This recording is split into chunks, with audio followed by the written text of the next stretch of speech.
Good morning students, welcome to single classes. Students, आज हम लोग डिस्कस करेंगे फ्री रेडिकल सब्स्टिट्यूशन के बारे में, जो आप ऑर्गेनिक केमिस्ट्री में पढ़ते हैं। और काफी स्टूडेंट्स जब इनके क्वेश्चंस करते हैं तो क्वेश्चंस में मिस्टेक्स होती हैं। तो आज हम लोग डिस्कस करेंगे आपके क्वेश्चंस में जो भी आंसर आपने लिखा है उसमें क्या मोस्ट कॉमन एरर होती हैं और कैसे हम इन एरर्स को अवॉइड करते हैं। तो इस वीडियो में मेरे आप ये सब सीख जाएंगे with in 20-25 minutes. So now we will focus on free radical substitution. Students, what are free radicals? ठीक है, सबसे पहले हम लोग डिस्कस कर रहे हैं फ्री रेडिकल सब्स्टिट्यूशन। तो हम बात करेंगे कि फ्री रेडिकल होते क्या हैं। अगर कहीं कार्बन में अनपेयर्ड इलेक्ट्रॉन है तो हम इसे बोलते हैं स्टूडेंट्स फ्री रेडिकल। आपने ऑर्गेनिक केमिस्ट्री में पढ़ा है रिएक्शन इंटरमीडिएट्स। रिएक्शन इंटरमीडिएट्स हम लोग पढ़ते हैं स्टूडेंट्स। ये हमारे होते हैं कार्बोकैटायन, कार्बोनायन और कार्बन फ्री रेडिकल। तो आज की वीडियो में हम लोग बात कर रहे हैं कार्बन फ्री रेडिकल के बारे में। How free radical forms.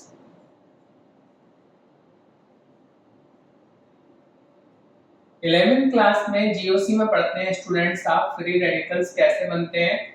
इसका आंसर है आपका homolytic bond cleavage.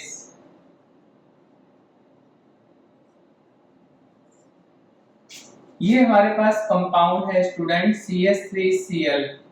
Homolytic word का मतलब क्या होता है? होमो का मतलब इक्वल। अगर ये कोवलेंट बॉन्ड टूट रहा है, इस कोवलेंट बॉन्ड में 2 इलेक्ट्रॉन है स्टूडेंट्स। अब ये बॉन्ड इस तरह से टूटा कि एक इलेक्ट्रॉन Cl ने ले लिया, एक इलेक्ट्रॉन मिथाइल ने ले लिया, तो हमें मिलेगा CH3 free radical, methyl free radical plus Cl free radical. तो इस क्लीवेज को हम लोग बोलते हैं स्टूडेंट्स होमोलाइटिक बॉन्ड क्लीवेज। अब होमोलाइटिक बॉन्ड क्लीवेज कैसे होती है स्टूडेंट्स? ये लाइट के प्रेजेंस में होती है, या आपको क्वेश्चन में दे देते हैं अल्ट्रावायलेट लाइट, या आपको देंगे इंफ्रारेड लाइट और पेरोक्साइड और एन ब्रोमोसक्सिनेमाइड। अगर इस एरो के ऊपर इसमें से कुछ भी लिखा है, लाइट लिखा है, ultraviolet light, infrared light, peroxide और एन ब्रोमोसक्सिनेमाइड, तो इसका मतलब आपको सोचना है कि यहाँ पर फ्री रेडिकल सब्स्टिट्यूशन होगा। What is the stability order of free radical students? Stability order of free radicals. Free radicals की स्टेबिलिटी में आपको मेमोराइज करना है स्टूडेंट्स। ये आपका sp हाइब्रिडाइज्ड फ्री रेडिकल है। इससे ज्यादा स्टेबल होता है स्टूडेंट्स sp2 हाइब्रिडाइज्ड। ये आपका विनाइल हो गया। विनाइल के बाद स्टेबल आपको याद करना है methyl free radical. Methyl free radical के बाद है स्टूडेंट्स ये 1 डिग्री फ्री रेडिकल हो गया आपका। इसके बाद आपने 2 एल्काइल ग्रुप ले लिए तो 2 डिग्री फ्री रेडिकल हो गया। इससे स्टेबल होगा student 3 degree free radical. 3 degree free radical से ज्यादा स्टेबल हो जाएगा हमारा ये फ्री रेडिकल स्टूडेंट्स। बहुत इंपॉर्टेंट है, इसको आपको याद करना है। ये एलाइल फ्री रेडिकल है। ये 1 डिग्री है, 2 alkyl group 3 degree, 3 alkyl group will be 3 degree. ये आपका एलाइल हो गया। एलाइल के बाद स्टेबल होता है स्टूडेंट्स बेंजीन के साथ CH2। ये मोस्ट स्टेबल है स्टूडेंट, इसको आप याद करो, बेंजाइल फ्री रेडिकल है। इसको आप ऐसे भी लिख सकते हो C6H5CH2। इससे स्टेबल। अब आपने एक H की जगह एक बेंजीन रिंग और लगा दिया यहाँ पे, तो C6H5 होल ट्वाइस CH ये इससे स्टेबल हो जाएगा। अब इस H की जगह भी आप एक फिनाइल ग्रुप लगा दो तो C6H5 होल थ्राइस C, ये आपका बेंजाइल है 1 डिग्री और ये बन गया आपका 2 डिग्री बेंजाइल और ये हो जाएगा स्टूडेंट 3 डिग्री बेंजाइल। ठीक है, अभी हम क्वेश्चंस करेंगे, उसमें आपको क्या देखना है कि जहां से स्टेबल फ्री रेडिकल बन रहा है आपको उस कार्बन से हाइड्रोजन को हटाना है। अभी एग्जांपल से समझाऊंगा मैं आपको। तो ये इनका स्टेबिलिटी ऑर्डर हो गया। अब सबसे इंपॉर्टेंट स्टूडेंट हमारे पास आते हैं, एक तो एलाइल फ्री रेडिकल और एक benzyl free radical. Stability of free radicals कैसे एक्सप्लेन करेंगे हम? कैन बी एक्सप्लेन, ये आपने 11th क्लास में जनरल ऑर्गेनिक केमिस्ट्री में किया होगा students. Stability of free orders can be explain by hyper conjugation. 3 point है स्टूडेंट। हाइपर कंजुगेशन से हम स्टेबिलिटी को एक्सप्लेन कर सकते हैं और पॉजिटिव इंडक्टिव इफेक्ट से एक्सप्लेन करते हैं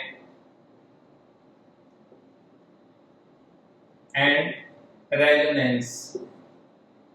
ठीक है, कहीं भी आपको फ्री रेडिकल की स्टेबिलिटी को कंपेयर करना है तो आप hyper conjugation plus inductive effect, positive inductive effect और रेजोनेंस की हेल्प से देखते हैं। अब मैं आपको एग्जांपल बता रहा हूं। एलाइल फ्री रेडिकल ये क्यों होता है बहुत ज्यादा स्टेबल? बहुत सारे क्वेश्चंस में हम इसको यूज करने वाले हैं आज। ये एलाइल है CH2 डबल बॉन्ड CH2। अगर इन इलेक्ट्रॉन को हम इधर शिफ्ट कर दें तो आप इसमें रेजोनेंस दिखाएंगे CH2CH डबल बॉन्ड CH2, ये डॉट इधर आ जाएगा। तो ये रेजोनेंस हो गया आपका एलाइल फ्री रेडिकल का। इसी तरह से स्टूडेंट आप बेंजाइल फ्री रेडिकल में रेजोनेंस दिखा सकते हैं। ये हमारा है बेंजाइल फ्री रेडिकल। ठीक है, इस बेंजाइल फ्री रेडिकल में रेजोनेंस कैसे दिखाते हैं स्टूडेंट्स? हम एक इलेक्ट्रॉन को आप यहां से यहां ले जाओ एक पेयर, तो आप सेकंड स्ट्रक्चर बनाएंगे इसका। ये इलेक्ट्रॉन पेयर इधर जा रहा है स्टूडेंट, तो ये सिंगल बॉन्ड हो गया, ये सिंगल बॉन्ड का डबल बना हो गया और अब इस कार्बन की वैलेंसी कंप्लीट हो गई। अब यहां से इलेक्ट्रॉन ले गए हैं हम, तो यहाँ पे ये फ्री रेडिकल बन जाएगा, इधर कोई चेंज नहीं होगा स्टूडेंट। तो एक स्ट्रक्चर तो ये हो गया। अब आप इसका थर्ड स्ट्रक्चर बनाएंगे स्टूडेंट।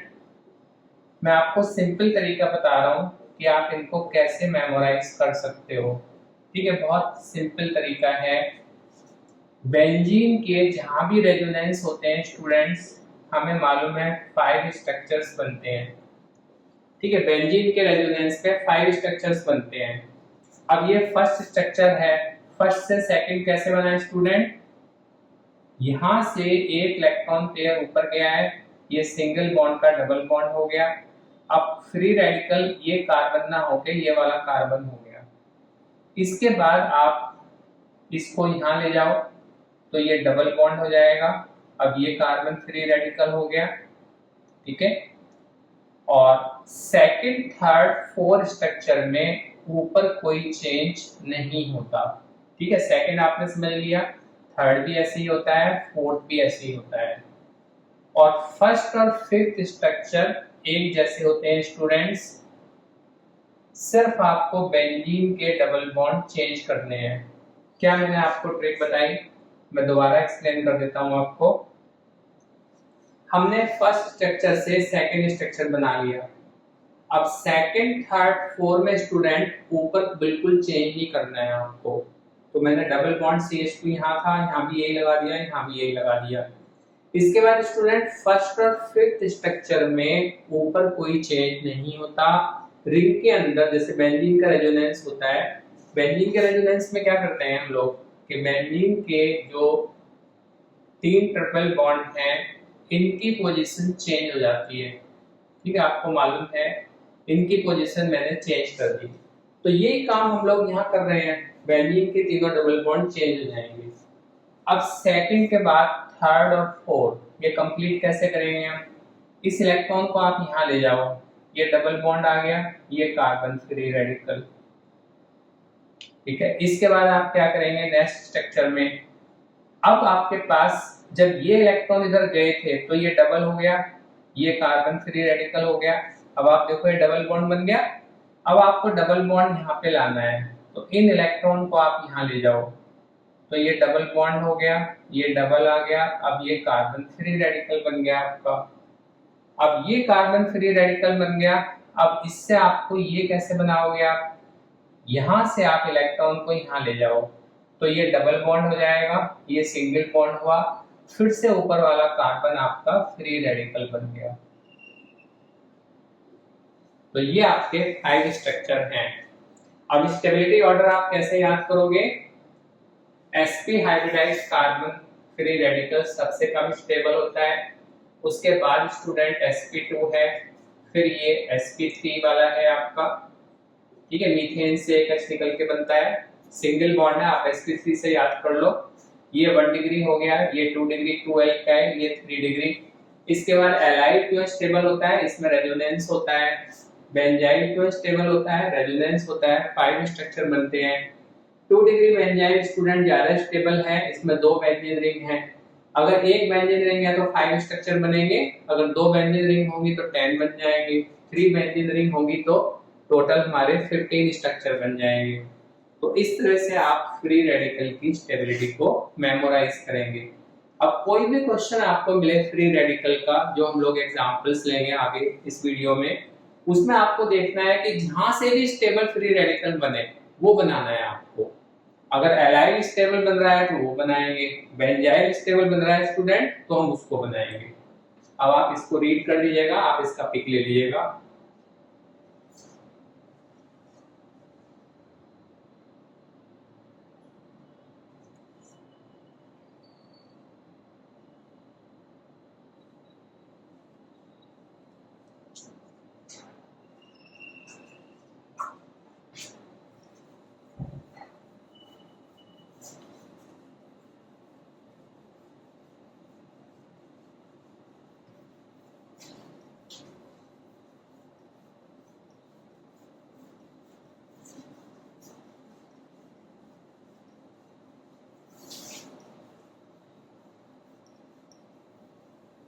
अब स्टूडेंट्स हम एक एग्जांपल लेके फ्री रेडिकल सब्स्टिट्यूशन को समझेंगे। फ्री रेडिकल सब्स्टिट्यूशन इन एल्केन्स, ठीक है। एल्केन्स में कैसे होता है फ्री रेडिकल सब्स्टिट्यूशन? हम एग्जांपल ले रहे हैं स्टूडेंट, ये मीथेन है, इसे हमने क्लोरीन से रिएक्ट किया, लाइट की प्रेजेंस में CH3Cl बनेगा प्लस HCl। अब ये जो CH3Cl है ये दोबारा क्लोरीन से रिएक्ट करेगा, लाइट की प्रेजेंस में CH2Cl2 प्लस HCl। कंटिन्यूअसली ये रिएक्शन इस तरह से आप करेंगे। अगेन लाइट, तो ये मिलेगा CHCl3 प्लस HCl, इसके बाद CHCl3 plus Cl2, again light, अब हमें मिलेगा CCl4। तो इस फ्री रेडिकल सब्स्टिट्यूशन में क्या देखा है स्टूडेंट्स आपने कि मीथेन के अंदर 4 हाइड्रोजन हैं, एक हाइड्रोजन निकलेगा, एक Cl आ जाएगा, CH3Cl बना, इसी तरह से फिर ये बनेगा। तो फ्री रेडिकल सब्स्टिट्यूशन क्यों बोलते हैं इसको? कि मीथेन से जो हाइड्रोजन निकल रहा है वो फ्री रेडिकल है और जो Cl आ रहा है वो भी फ्री रेडिकल है। सब्स्टिट्यूशन का मतलब क्या होता है स्टूडेंट? एक स्पीशीज की जगह दूसरे स्पीशीज का आना, और अगर एक फ्री रेडिकल बाहर निकले दूसरा फ्री रेडिकल आए तो आप बोलेंगे कि ये फ्री रेडिकल सब्स्टिट्यूशन है। अब ये रिएक्शन होती कैसे है स्टूडेंट्स, इसकी मैकेनिज्म डिस्कस करेंगे। Mechanism of free radical substitution, इसमें स्टूडेंट फर्स्ट स्टेप होता है हमारा चेन इनिशिएशन। चेन इनिशिएशन में स्टूडेंट फ्री रेडिकल बनते हैं। जैसे हमने लिया Cl2 और आपको समझाने के लिए मैंने ऐसे लिख लिया। अब इन दोनों के बीच में एक एक इलेक्ट्रॉन का कोवेलेंट बॉन्ड है। अभी मैंने आपको बताया था कि होमोलैटिक बॉन्ड क्लीवेज होगी। होमोलैटिक क्लीवेज में आप 1 एरो भी लगा सकते हैं ऐसे। अब ये होमोलैटिक क्लीवेज लाइट की प्रेजेंस में हो रही है, तो ये हमारा Cl फ्री रेडिकल इस तरह से बन गया। ठीक है, ये Cl फ्री रेडिकल बनेगा यहाँ पे। इसके बाद सेकंड स्टेप है student chain propagation. Chain propagation में क्या होगा स्टूडेंट, ये जो फ्री रेडिकल बना है आपके पास क्या था, मैं इस एग्जांपल से आपको समझा रहा हूं। मीथेन प्लस क्लोरीन CH3Cl बना HCl। अब Cl फ्री रेडिकल मिला। अब ये Cl फ्री रेडिकल हमारा रिएक्ट करेगा स्टूडेंट मीथेन से। अब इस CH4 को आपको समझाने के लिए मैं ऐसे भी लिख सकता हूं, ये मीथेन है, फिर से ये बॉन्ड टूटेगा इस तरह से यहाँ से, तो हाइड्रोजन फ्री रेडिकल मिलेगा। ये हाइड्रोजन फ्री रेडिकल हमारा Cl के साथ कंबाइन करेगा, तो आपको ये प्रोडक्ट मिल गया HCl, और ये आपको मिलेगा साथ में CH3 फ्री रेडिकल। ठीक है, ये मीथेन को मैंने इस तरह से लिखा है स्टूडेंट, इस कार्बन हाइड्रोजन बॉन्ड में होमोलैटिक बॉन्ड क्लीवेज होगा, मिथाइल फ्री रेडिकल मिलेगा, hydrogen free radical Cl free radical से मिलके HCl बना देगा। मिथाइल फ्री रेडिकल सेपरेट हो गया। अब ये जो आपका मिथाइल फ्री रेडिकल है ये Cl2 से रिएक्ट करेगा, तो आपको मिलेगा CH3Cl plus Cl free radical. यहाँ ऊपर की तरफ से क्लीवेज होगी, homolytic bond cleavage, 2 Cl free radical मिलेंगे। एक Cl free radical methyl free radical के साथ कंबाइन करके CH3Cl बना देगा और दूसरा Cl अलग हो जाएगा। अब ये Cl स्टूडेंट फिर इससे रिएक्ट करेगा CH3Cl से, तो एक एक करके आपका लास्ट प्रोडक्ट क्या होगा इसमें CCl4। थर्ड स्टेप होता है स्टूडेंट इसमें चेन टर्मिनेशन।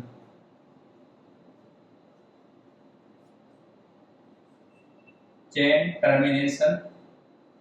टर्मिनेशन में क्या होता है स्टूडेंट कि जो फ्री रेडिकल चेन प्रोपेगेशन में बने हैं ये आपस में कंबाइन करेंगे, तो आपके पास क्या है Cl फ्री रेडिकल है, मिथाइल फ्री रेडिकल है, तो Cl फ्री रेडिकल आपस में कंबाइन करके स्टूडेंट Cl2 बना सकते हैं, और CH3 फ्री रेडिकल Cl के साथ कंबाइन करेगा, CH3Cl बनेगा।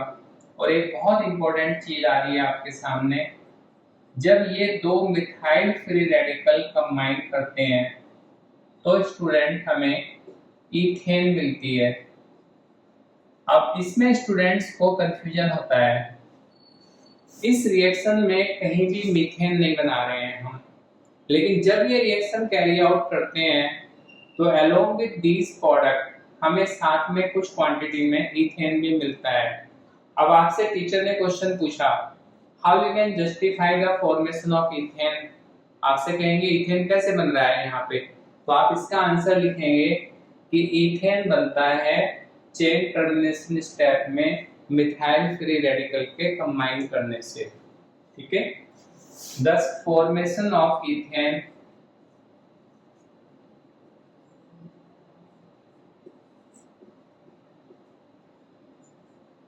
can be explained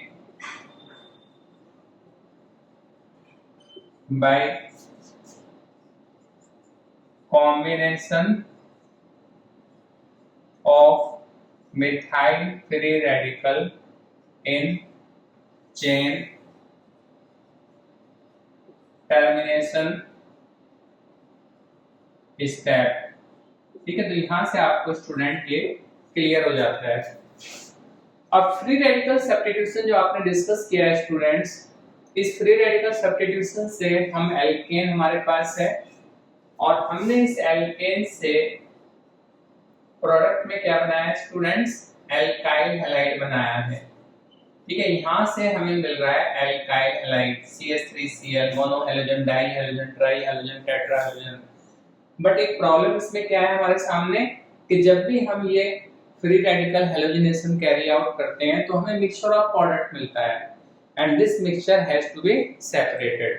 तो therefore free radical substitution of alkane is not very good method, but still हम उसे कहां पे यूज करेंगे, जहां मिक्सचर मिलने के चांसेस नहीं है वहां हम इसको यूज कर लेते हैं। इसके बाद स्टूडेंट नेक्स्ट चीज है इसमें reactivity order of halogens. reactivity order of halogens in free radical substitution। F2Cl2 सबसे ज्यादा रिएक्टिव स्टूडेंट F2 होता है आपका, फिर Cl2, फिर Br2 और I2। ठीक है, आपसे कोई हैलोजन की रिएक्टिविटी अगर पूछता है एमसीक्यू में तो आपको कहना है फ्लोरीन सबसे ज्यादा रिएक्टिव है, उसके बाद आपका आता है I2। और रिएक्टिविटी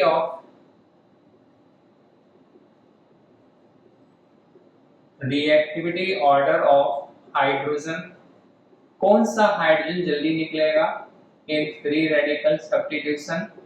इसमें स्टूडेंट आपका 1 डिग्री, 2 डिग्री और 3 डिग्री। 3 डिग्री हाइड्रोजन सबसे जल्दी निकलता है, क्योंकि 3 डिग्री हाइड्रोजन के निकलने से अभी हमने स्टेबिलिटी ऑर्डर किया था स्टूडेंट्स, तो इससे हमें क्या मिलेगा 3 डिग्री फ्री रेडिकल, इससे 2 डिग्री फ्री रेडिकल, इससे 1 डिग्री फ्री रेडिकल, और 3 डिग्री फ्री रेडिकल ज्यादा स्टेबल होता है। इसको आप रीड कीजिएगा स्टूडेंट, और हम एग्जांपल की हेल्प से समझेंगे कि कोई भी क्वेश्चन आपको एग्जाम में मिलता है तो आपको करेक्टली कैसे आंसर करना है उसे। आप इसको नोट करके पिक ले लीजिएगा।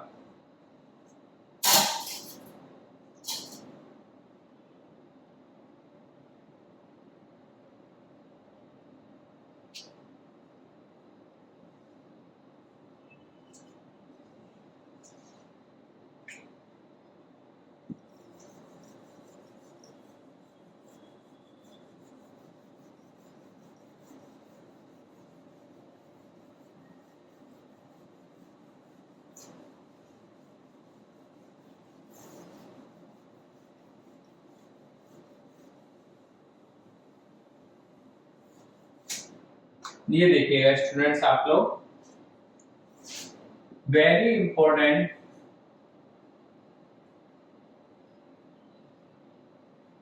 एग्जांपल्स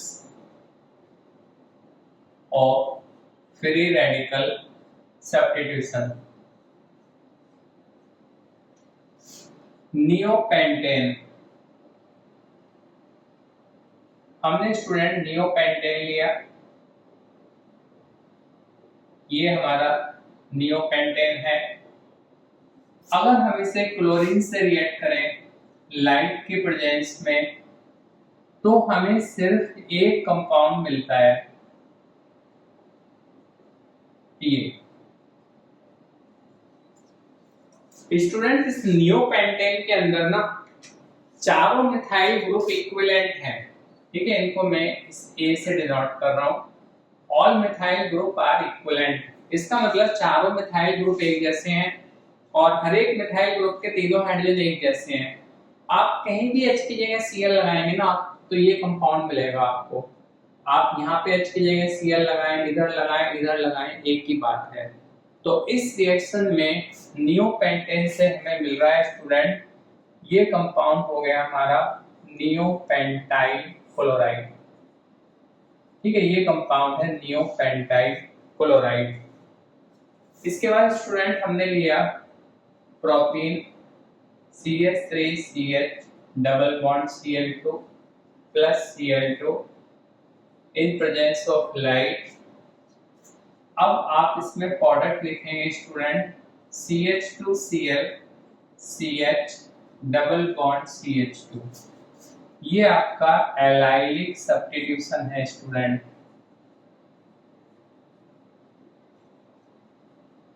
अब स्टूडेंट सोचते हैं कि इस केस में हमने यहाँ पर इसी कार्बन पे क्यों Cl लगाया है स्टूडेंट, तो आप ये देखो ध्यान से, इस कार्बन में आपका sp2 हाइब्रिडाइजेशन है, इसमें sp2 हाइब्रिडाइजेशन है और इस कार्बन में sp3 है।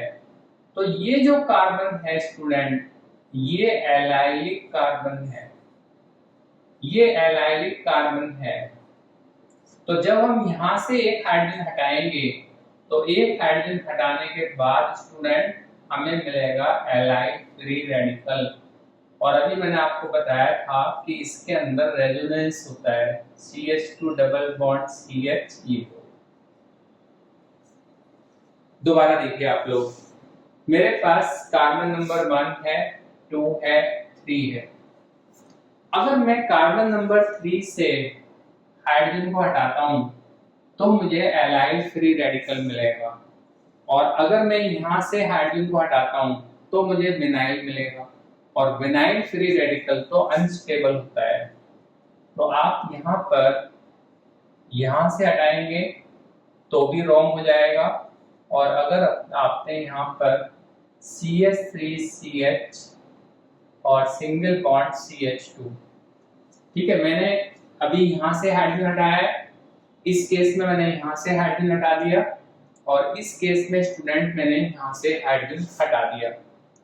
अब ये दोनों जो मेरे हैं यहाँ पर बने हैं, ये विनाइल फ्री रेडिकल हैं। ये हैं स्टूडेंट विनाइल फ्री रेडिकल, और अभी हमने समझा था कि विनाइल फ्री रेडिकल अनस्टेबल होता है। तो आप कार्बन नंबर 1 से हाइड्रोजन को हटाएंगे तो विनाइल बनेगा, आप कार्बन नंबर 2 से हाइड्रोजन को हटाएंगे फिर आपको विनाइल मिलेगा, और कार्बन नंबर 3 से अगर आप हटाएंगे तो आपको एलाइल मिलेगा। ये स्टूडेंट यहाँ पर मैंने कार्बन, ये वाला आपका विनाइल हो गया। आई होप ये आपको क्लियर हो गया है। अगर टीचर आपको लिख के दें CH3CH double bond CH2 plus Br2, अब टीचर ने यहाँ पे लिख दिया कार्बन टेट्राक्लोराइड, अब आपका कंपाउंड बनेगा CH_Br CH2Br। अब आपको एडिशन करना है, not free radical substitution. Free radical substitution क्यों नहीं करना है स्टूडेंट आपको? जब हेलोजन के साथ में लाइट है तो होमोलाइटिक बॉन्ड क्लीवेज होगी, यहाँ हेलोजन के साथ में लाइट है ही नहीं, तो सिंपली आपका डबल बॉन्ड ओपन हो जाएगा, एक Br आपका इधर आ जाएगा और एक Br आपका इस कार्बन पे आ जाएगा। इसको ध्यान से देख लीजिएगा आप लोग।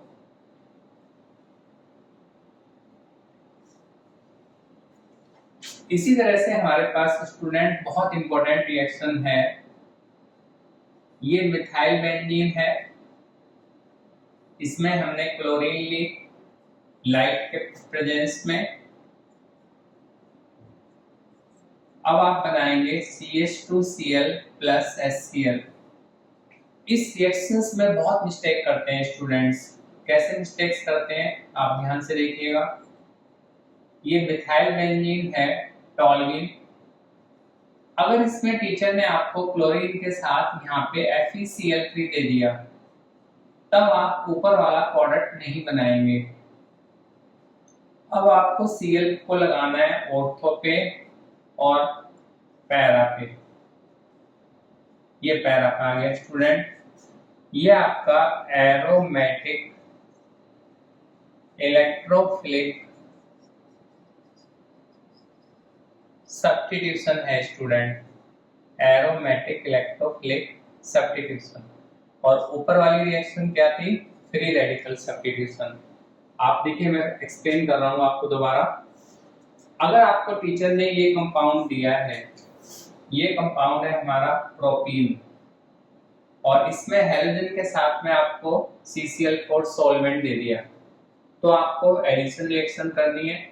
और अगर यहाँ हेलोजन के साथ आपको लाइट दे दिया तो आपको फ्री रेडिकल सब्स्टिट्यूशन करना है, और ये आपका हो गया एलाइल सब्स्टिट्यूशन। इसी तरह से इन दोनों को देखो आप, अगर लाइट दिया है तो फ्री रेडिकल सब्स्टिट्यूशन। अब इस Cl को हमने यहाँ पे क्यों लगाया?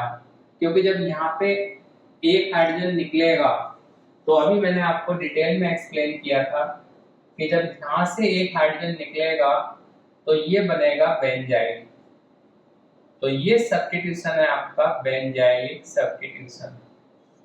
अगर आप यहाँ से हाइड्रोजन निकालेंगे तो बेंजाइल बनेगा, बेंजाइल में रेजोनेंस होता है। अब हमें टीचर इसी तरह के बहुत सारे क्वेश्चंस हैं जो एनसीईआरटी में भी हैं आपके। टीचर ने हमें ये कंपाउंड दे दिया plus Br2 in presence of light. अब आप यहाँ कंपाउंड बनाएंगे स्टूडेंट, ये NO2 CH के साथ में आपको Br लेना है, ये CH3, ये फिर से आपका हो जाएगा यहाँ पर बेंजाइलिक सब्स्टिट्यूशन। ठीक है, ये है आपका बेंजाइलिक सब्स्टिट्यूशन। अब इस केस में आपने इसी कार्बन के H को क्यों हटाया है, क्योंकि इस कार्बन के H को हटाने से आपको बेंजाइल फ्री रेडिकल मिलेगा जिसमें रेजोनेंस होता है, हमने डिस्कस किया था अभी। अगर आप ये वाला कार्बन हटाएंगे, सपोज आपने ये कार्बन हटा दिया, तो आपको क्या मिलने वाला है यहाँ पर NO2 CH2 CH2 डॉट, ये मिलेगा आपको। लेकिन ये तो 1 डिग्री फ्री रेडिकल है, ये अनस्टेबल होता है। अनस्टेबल फ्री रेडिकल कभी भी नहीं बनता, यहाँ हमारा ये नहीं बनेगा, ये नहीं बनेगा, और इस केस में बेंजाइल फ्री रेडिकल बनेगा। तो जो भी क्वेश्चन टीचर आपको देते हैं, आपको चेक करना है कि क्या इसमें एलाइलिक सब्स्टिट्यूशन हो सकता है, क्या इसमें बेंजाइलिक सब्स्टिट्यूशन हो सकता है। अब हमारे पास कंपाउंड है स्टूडेंट्स BU1ene। ठीक है, आप लोगों को फॉर्मूला मालूम है, CH3CH2CH double bond CH2 plus Cl2। अब ये टीचर ने लाइट दे दिया। अब कार्बन नंबर 1 2 3 4, ये कार्बन आपका एलाइलिक कार्बन है, तो आप यहाँ पे CH3 CHCl CH, एक H की जगह Cl आ गया आपका, CH डबल बॉन्ड CH2, तो ये भी आपका एलाइलिक सब्स्टिट्यूशन है। जब भी आपको एरो के ऊपर लाइट दिखाई दे, पेरोक्साइड दिखाई दे, N-ब्रोमोसक्सिनेमाइड लिखा दिखाई दे, तो आपको फ्री रेडिकल सब्स्टिट्यूशन करना है। कभी भी आप डबल बॉन्ड को ओपन करके Cl नहीं लगाएंगे। डबल बॉन्ड को आपको कब ओपन करना है, जब आपको लाइट नहीं गिवन है, आपको CCl4 सॉल्वेंट गिवन है। आप लोग ध्यान से रीड कीजिएगा इन रिएक्शंस को।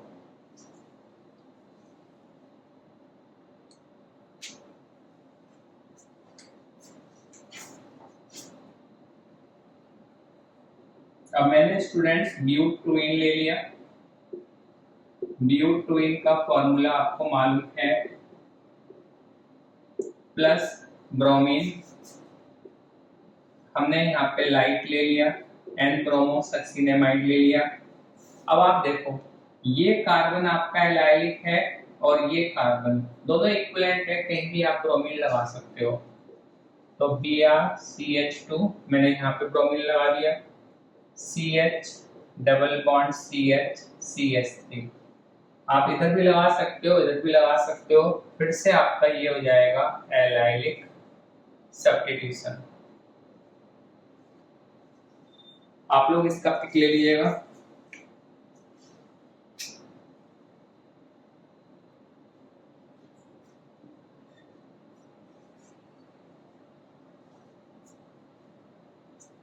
इसके बाद कुछ और एग्जांपल्स डिस्कस करेंगे स्टूडेंट हम लोग इसके।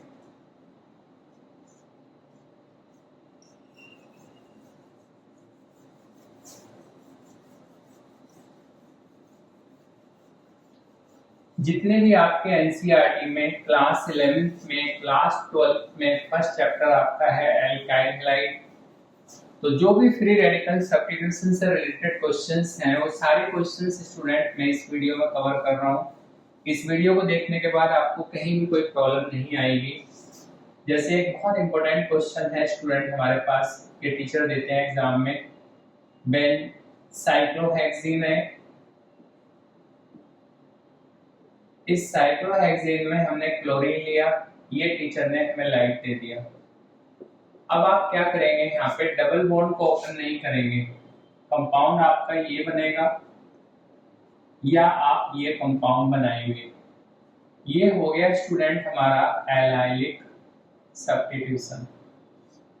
ठीक है, मैं इन कार्बन की नंबरिंग देके आपको समझा देता हूं।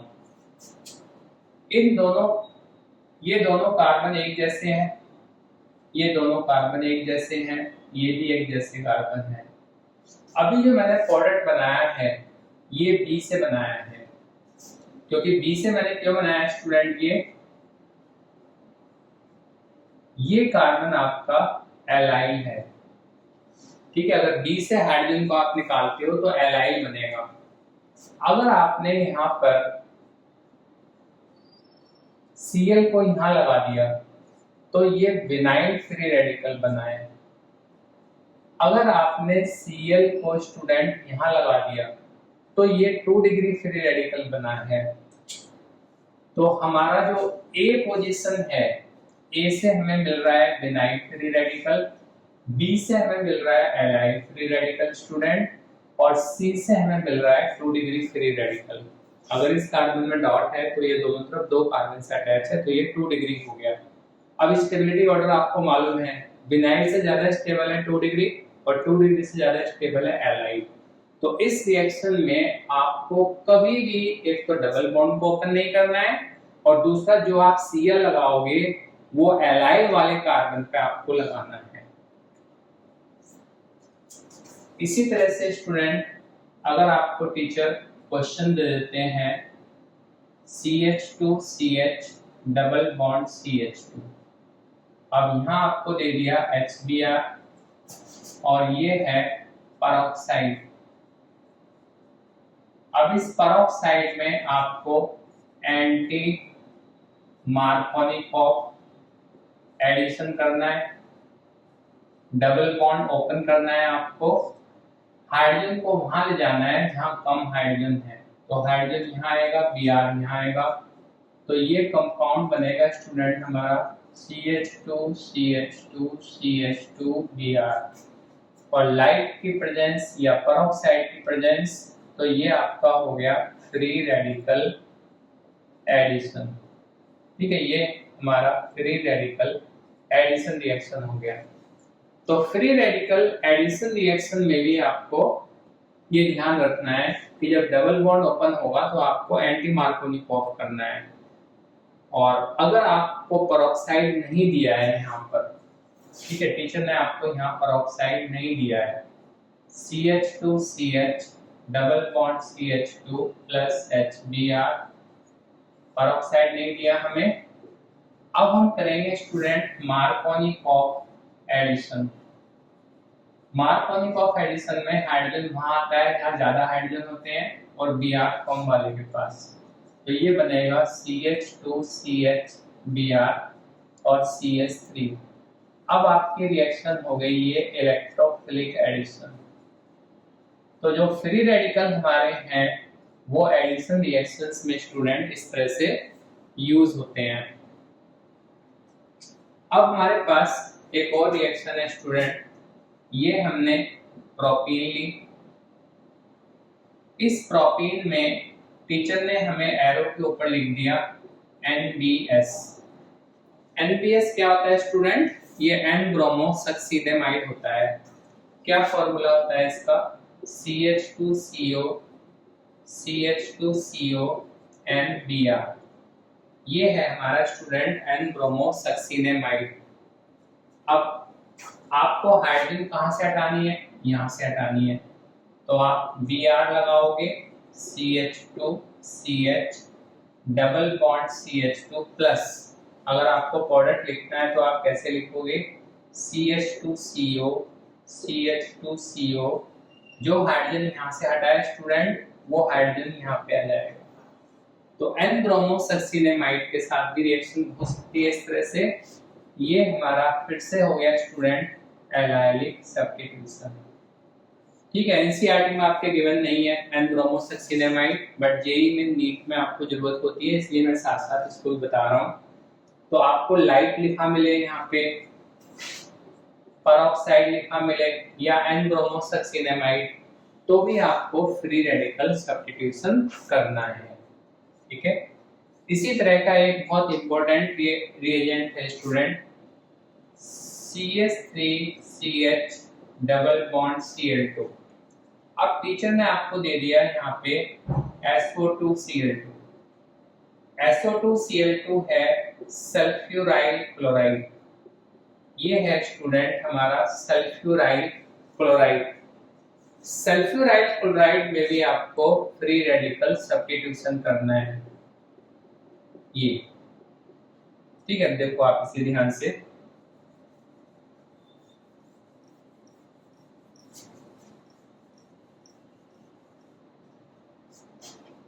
ये भी एलाइलिक सब्स्टिट्यूशन है।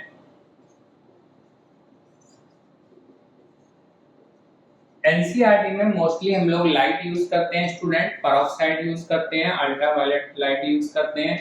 बट आपको मालूम होना चाहिए कि अगर एन ब्रोमोसिनेमाइड लिखा है या SO2Cl2 लिखा है, SO2Cl2 क्या होता है, सल्फ्यूराइल क्लोराइड, इसमें भी आपका फ्री रेडिकल सब्स्टिट्यूशन होता है। यहाँ पर SO2Cl2 शायद आप लोगों ने कम पढ़ा हुआ, बट SOCl2 हम लोग काफी यूज करते हैं। ये है थायोनाइल क्लोराइड, ठीक है, ये होता है थायोनाइल क्लोराइड। थायोनाइल क्लोराइड का क्या काम होता है, अगर हमारे पास एल्कोहल है, SOCl2 से रिएक्ट कर रहे हैं तो RCl बनता है, SO2 बनता है, HCl, तो OH को ये Cl से रिप्लेस कर देता है।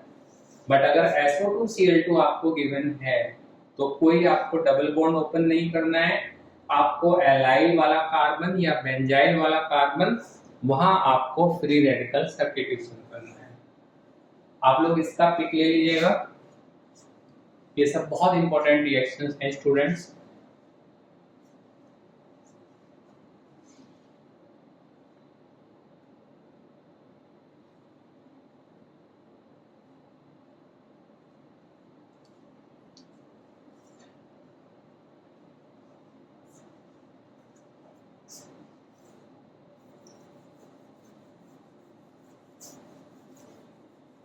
अब स्टूडेंट्स हम लोग कुछ एनसीईआरटी के क्वेश्चन सॉल्व करेंगे जो फ्री रेडिकल सब्स्टिट्यूशन से रिलेटेड सब्जेक्टिव क्वेश्चंस हैं एनसीईआरटी में।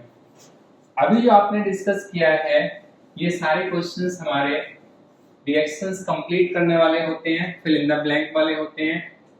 अब एनसीईआरटी एक्सरसाइज में से हम लोग कुछ क्वेश्चन डिस्कस करेंगे।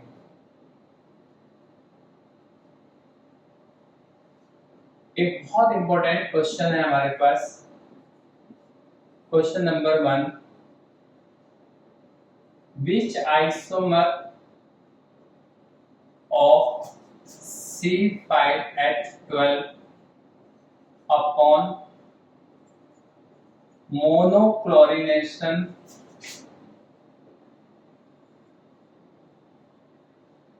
in presence of light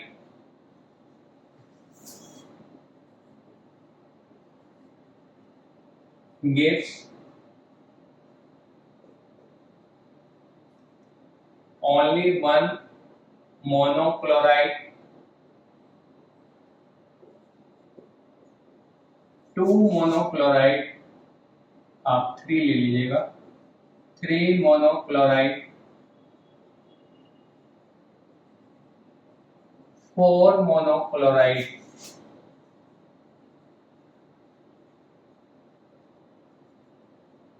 ठीक है। बहुत इंपॉर्टेंट क्वेश्चन है आपका, एनसीईआरटी में, सीबीएसई में भी आता है, आपका नीट में भी आता है और जेईई में भी आता है।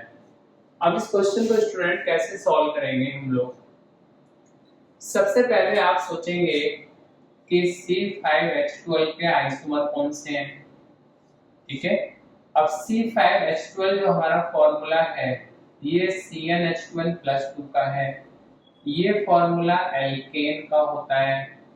इसका मतलब ये जो कंपाउंड है हमारा ये पेंटेन हो गया, ठीक है, ये कंपाउंड हमारा पेंटेन हो गया। फॉर्मूले से आपने चेक कर लिया, अगर n की वैल्यू आप 5 रखेंगे तो C5H12 हो जाएगा। अब स्टूडेंट पेंटेन में हमें मालूम है 3 आइसोमर बनते हैं, एक आइसोमर बनता है 1 2 3 4 5, ये हमारा है N पेंटेन। N का मतलब सारे कार्बन स्टेट चेन में है। अगर हम 2 मिथाइल को एक कार्बन से अटैच कर दें तो ये हो जाएगा स्टूडेंट आइसोपेंटेन। और नियोपेंटेन अभी हमने पहले भी डिस्कस किया था स्टूडेंट, अगर एक कार्बन 4 एल्काइल ग्रुप से अटैच है तो ये होता है स्टूडेंट नियोपेंटेन। ठीक है, अब 3 आइसोमर है आपके पास, आपने इसमें क्लोरीन ली लाइट के साथ, इसमें भी आपने Cl2 लिया लाइट के साथ, ये भी Cl2 है लाइट के साथ। अब स्टूडेंट आपको मोनोक्लोरिनेशन करना है। मोनोक्लोरिनेशन का मतलब 1Cl। अब इन आइसोमर में आपको एक एक Cl लगाना है, आप कहीं भी लगा सकते हो एक एक Cl। अब आप देखो ध्यान से, ये दोनों कार्बन एक जैसे हैं। कैसे हैं एक जैसे? सपोज मैंने यहां पे Cl लगा दिया, तो Cl 1 2 3 4 5, तो मुझे मिलेगा 1 क्लोरोपेंटेन, ये 1 क्लोरोपेंटेन है। और अगर मैं इधर लगाऊंगा तो मैं इस साइड से काउंट करूंगा तो भी 1 क्लोरोपेंटेन है। और ये दोनों कार्बन एक जैसे हैं। अगर मैं बी पे इधर लगाऊं Cl या इधर लगाऊं Cl, तो कंपाउंड बनेगा स्टूडेंट CH3Cl 3 4 5, ये हमें मिल गया 2 क्लोरोपेंटेन। इसके बाद आपका ये कार्बन बचा, अगर यहां लगाएंगे तो CH3CH2 CHCl CH2 CH3, ये हमें मिलेगा स्टूडेंट 3 क्लोरोपेंटेन। ये 3 क्लोरोपेंटेन मिल गया हमें। तो आपसे पूछा था कि 1 मोनोक्लोराइड किससे मिलेगा, 3 किससे मिलेगा, 4 किससे मिलेगा? तो बी का आंसर हो गया हमारा स्टूडेंट एन पेंटेन। ठीक है, एन पेंटेन से हमने डिस्कस किया है कि हमें 3 कंपाउंड मिलते हैं, 1 2 3। इससे और इससे हमें एक ही मिल रहा है। हम बोलते हैं स्टूडेंट कि ये दोनों कार्बन इक्विवेलेंट हैं, या इनके जो हाइड्रोजन है वो एक जैसे हैं। ये दोनों कार्बन इक्विवेलेंट हैं, ये कार्बन अलग है। अब इसी तरह से आप यहां देखिएगा, ये दोनों कार्बन स्टूडेंट इक्विवेलेंट हैं। अगर मैं ए में कहीं भी Cl लगाऊं, मैं यहां पर लगाऊं या यहां लगाऊं, तो आईपैक नेम एक ही होगा, CH CH2 CH3, ये मेरा CH3 हो गया। अब इसका आईपैक नेम क्या लिखोगे आप? ये आप लिखोगे 1 क्लोरो 2 मिथाइल ब्यूटेन। ये आपका कार्बन नंबर 1 है, ये 2 है, ये 3 है, ये 4 है। और अगर आप यहां लगाओगे तो भी 1 क्लोरो 2 मिथाइल, फिर आप ऐसे काउंटिंग करोगे 1 क्लोरो 2 मिथाइल ब्यूटेन। अब अगर मैं यहां पर लगाऊंगा तो मुझे अलग कंपाउंड मिलेगा, CH3CCl CH3CH2CH3, ये हो गया स्टूडेंट 2 क्लोरो 2 मिथाइल ब्यूटेन। और अगर मैं यहां लगाऊंगा तो अलग कंपाउंड मिलेगा, CH3CH CH3 CHCl CH3। अब अल्फाबेटिकली आप इधर से काउंट करेंगे तो ये आपका हो गया 2 क्लोरो 3 मिथाइल ब्यूटेन। अगर आप यहां लगाएंगे तो अलग कंपाउंड मिलेगा आपको। Can you try to write its IUPAC name? एक बार आप लोग ट्राई कीजिएगा कि अगर डी में मैं एक Cl लगाऊं तो इसका आईपैक नेम क्या होगा।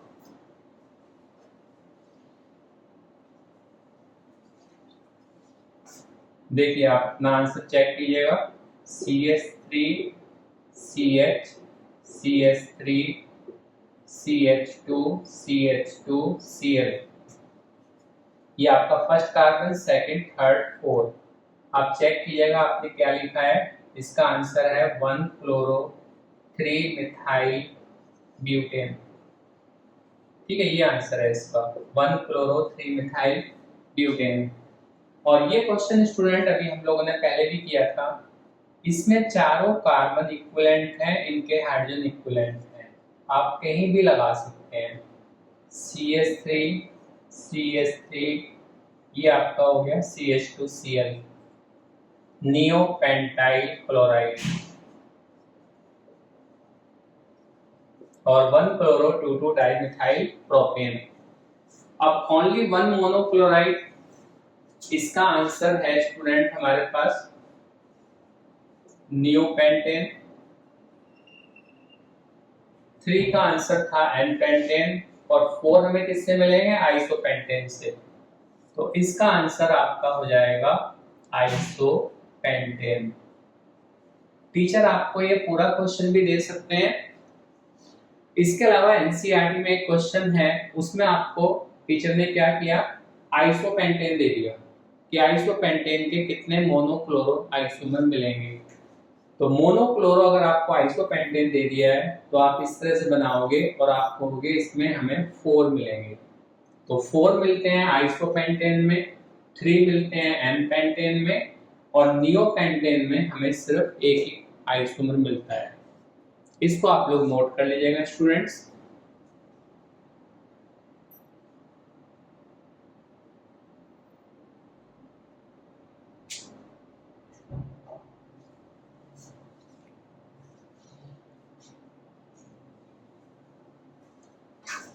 इसके बाद नेक्स्ट क्वेश्चन है स्टूडेंट हमारे पास, question number 2।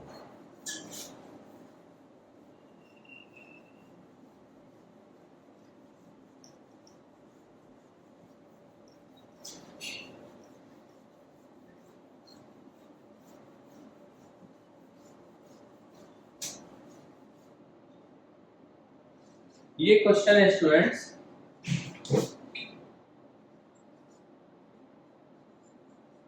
How many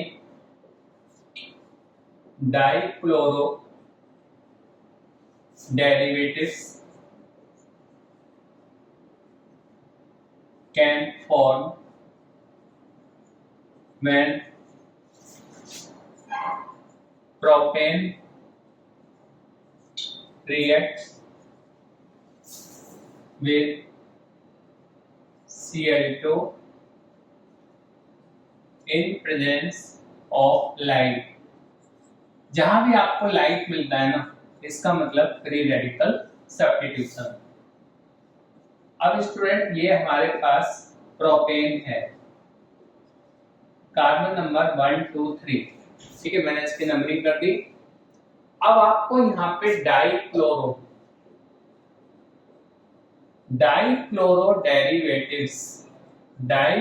derivatives का मतलब है स्टूडेंट आपको 2Cl इन प्रोपेन में आपको 2 Cl लगाने हैं। तो कितने कंपाउंड बन सकते हैं? अब आप ध्यान से देखिएगा।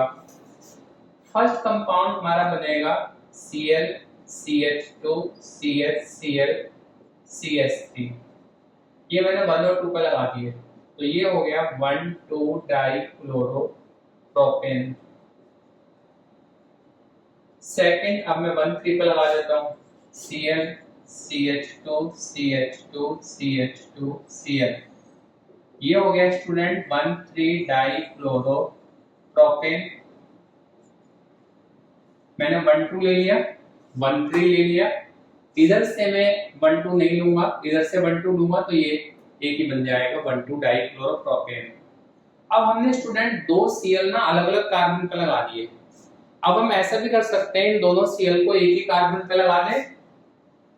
सपोज मैंने फर्स्ट कार्बन पे लगा दिए, तो ये हो गया Cl CHCl CH2 CH3 1 1 dichloro propane. और अगर मैं सेकंड कार्बन पे लगा रहा हूं दोनों Cl, CH3 CCl Cl CH3, अभी हो जाएगा student 2 2 dichloro propane, 2 2 dichloro propane.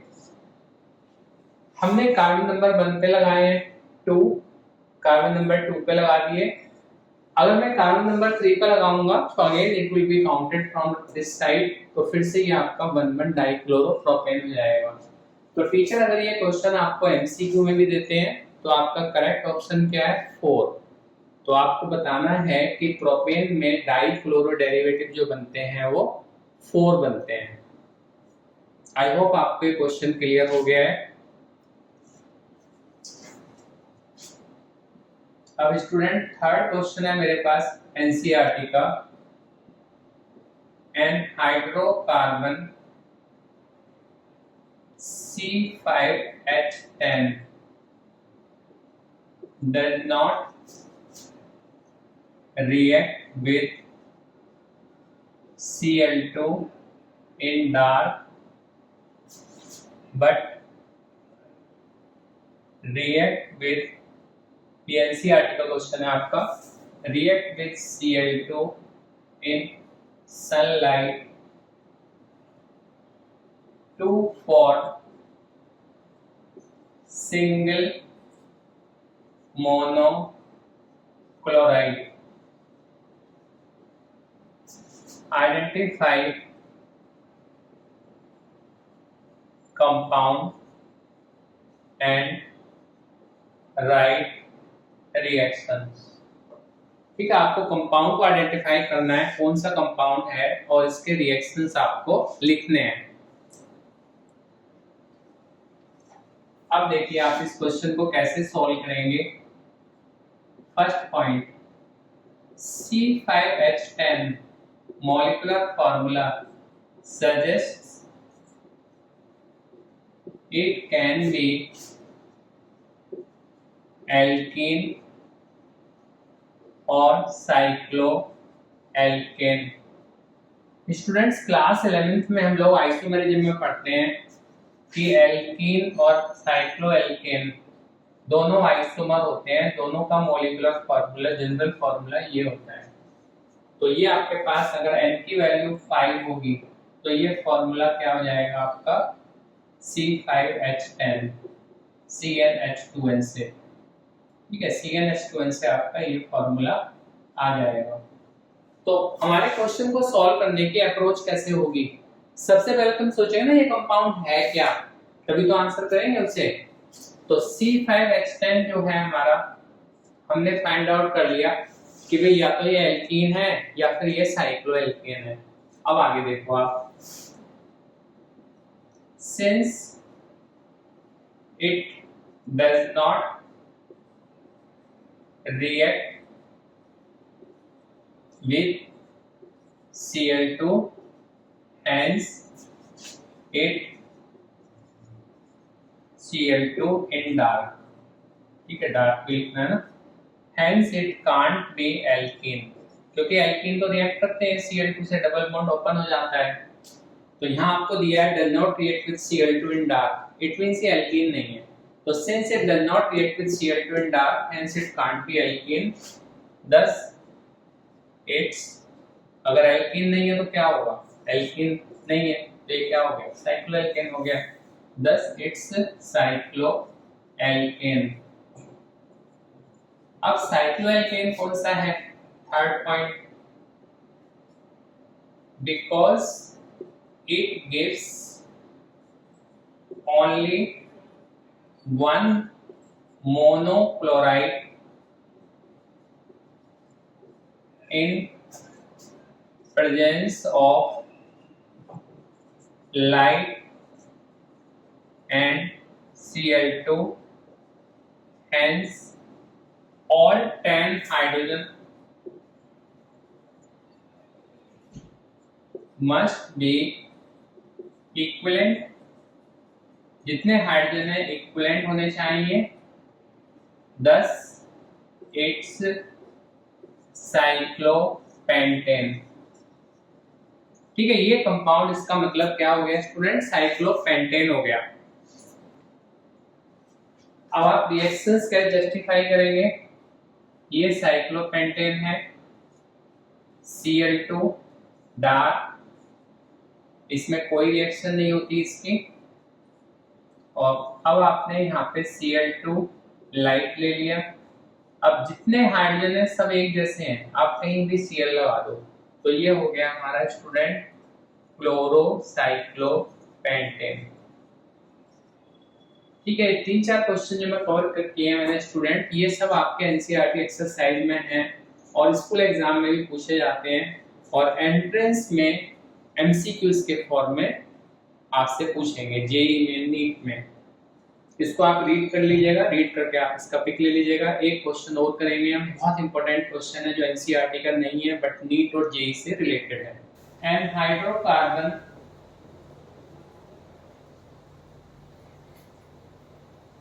having molar mass is equal to 72 gram per mole reacts with Cl2 in presence of light to form only one monochloride but two dichlorides। ठीक है, डाइक्लोराइड्स student 2 बन रहे हैं, monochloride 1 बन रहा है। Identify the hydrocarbons and right reactions. ठीक है, रिएक्शंस लिखनी है आपको और हाइड्रोकार्बन को आइडेंटिफाई करना है। अब देखो स्टूडेंट, आप लोग, आपको गिवन है मोलर मास 72 ग्राम। अब हाइड्रोकार्बन है,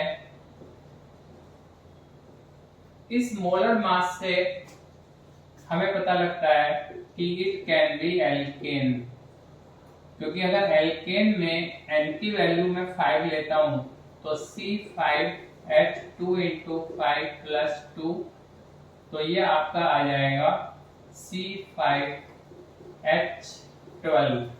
C5H12 हो गया स्टूडेंट हमारा पेंटेन। मैंने n की वैल्यू 5 ली है स्टूडेंट, तो ये N5 हो गया आपका और 2 × 5 तो C5H12 पेंटेन।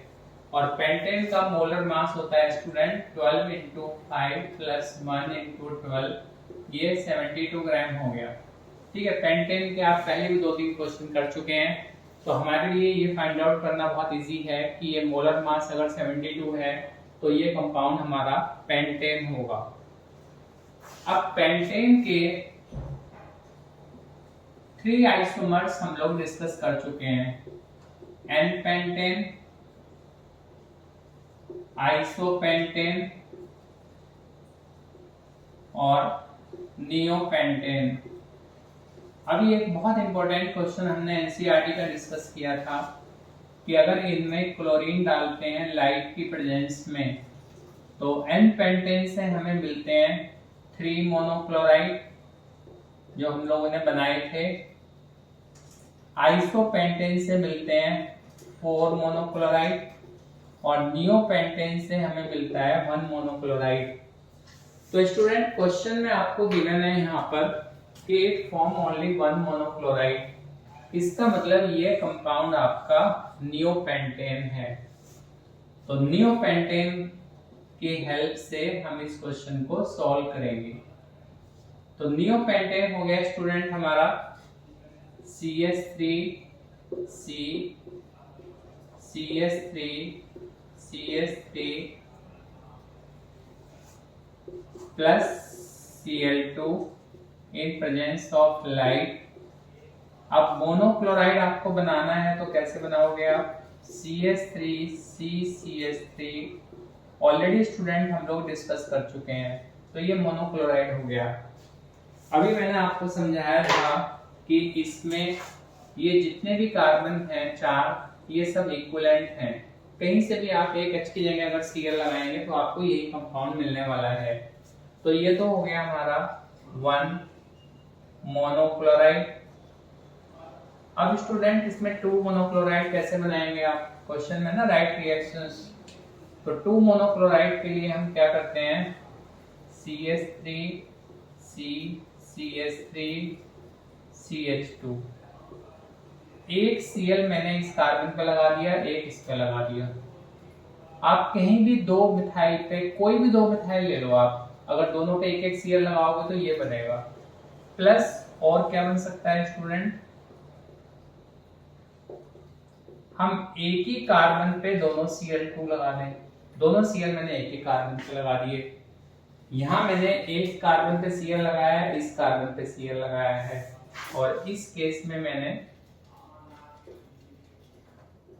एक ही कार्बन पे दो Cl लगा दिए हैं। तो ये हमारे हो गए 2 डाई क्लोराइड्स। ठीक है, ये हमें 2 डाई क्लोराइड्स मिले हैं। आप एक बार ध्यान से इसको रीड कीजिएगा।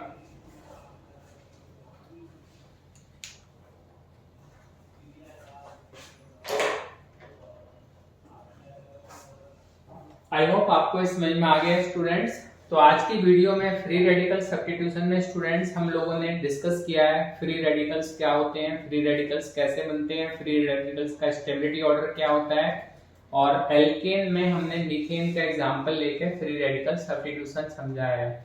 और फ्री रेडिकल सब्स्टिट्यूशन में अगर हम एल्केन का करते हैं तो हमें मिक्सचर ऑफ एल्काइल हैलाइड मिलते हैं। It means it's not very good method, but फिर भी हम इसे कई जगह यूज कर सकते हैं। मैंने आपको बहुत सारे एग्जांपल्स दिए हैं कि जब फ्री रेडिकल सब्स्टिट्यूशन में सिर्फ एक ही कंपाउंड बनेगा, मिक्सचर ऑफ प्रोडक्ट नहीं मिलेंगे।